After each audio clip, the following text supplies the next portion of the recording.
Citayam Fashion Week tuh aneh loh kalau kita pikir-pikir. Kok bisa gitu satu daerah tiba-tiba rame banget aja. Dan ramenya bukan cuma jumlah tapi segala kalangan gitu. Anak Citayam ada, Bojonggede, Depok, anak Jaksel, Jaktim ada. Bahkan model-model yang udah fashion show di luar negeri, konten kreator yang followersnya udah jutaan, sampai acara TV nasional juga datang ke sana. Sampai Ridwan Kamil juga datang, sampai Pak Anies juga datang bawa orang bule ke sana. Kok bisa sampai semua orang dan semua kalangan ke sana dan setiap hari rame di situ? Apa jangan-jangan Citayam Fashion Week ini emang dari awal tuh program pemerintah yang tujuannya untuk naikin UMKM orang-orang yang dagang di sana dan juga meningkatkan pendapatan brand-brand fashion lokal yang orang beli buat dipakai di sana. Belum lagi pendapatan para pekerja kreatif yang dapat konten atau endorse dari sana. Dan ini kan juga bikin orang jadi terbiasa naik kendaraan umum, terus mempromosikan wilayah, mengurangi angka pengangguran. Banyak fungsinya, men. Ini konspirasi nih menurut gue. Ini program negara kayaknya. Dan ini kan bukan cuma di Sudirman doang. Depok udah mulai mau niru, Malang udah ikut juga, Bandung udah ikut juga. Mungkin emang pengen dibikin supaya semua anak muda itu fashion show. Biar nanti ngurang tuh angka tawuran, kriminal, trek-trekan liar, narkoba, pengangguran, ABG galau di Twitter. Mungkin itu niat pemerintah. Dan mungkin itu kenapa di Citayam Fashion Week itu ada bonge dan kurma. Karena kan bonge, kurma,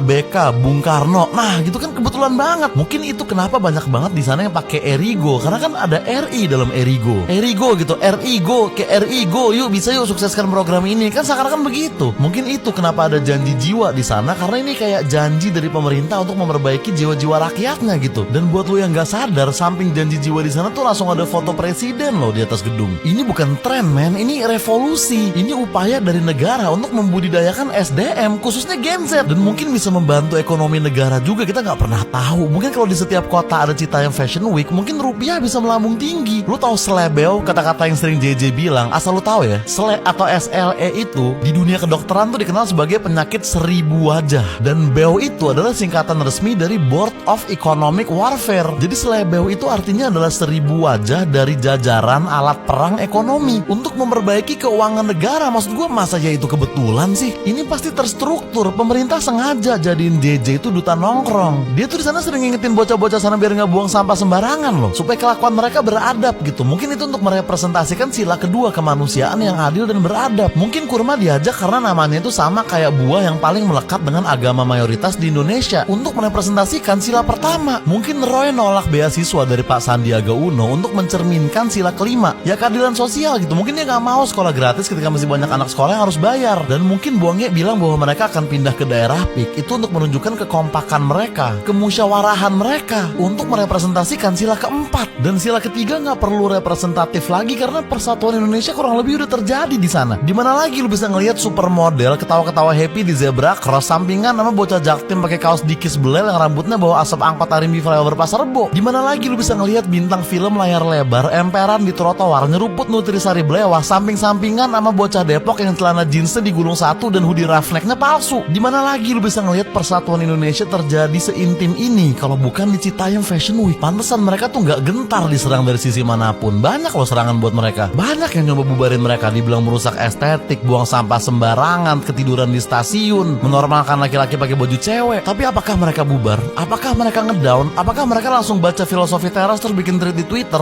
Kagak. Karena ada azas-azas Pancasila tadi yang dulu dipakai juga sama pahlawan-pahlawan kita buat melawan penjajah. Dihujat dan diancam seperti apapun, besoknya mereka tetap datang dengan semangat yang sama, dengan fashion yang sama, nyeruput Nutrisari yang sama. Paling bedanya yang kemarin Blewah, besoknya jeruk peres, itu doang. Gue gak kaget sih kalau nanti sampai ada tim dokumenter dari Netflix datang buat ngeliput mereka. Gue gak kaget kalau mereka akan masuk buku sejarah yang akan dipelajarin oleh anak SD di tahun 2200. Karena ini mah bukan tren lagi, ini peristiwa nasional jatuhnya. Entahlah ya, kalau emang beneran konspirasi ini nyata, kita harus berterima kasih sama pemerintah sih.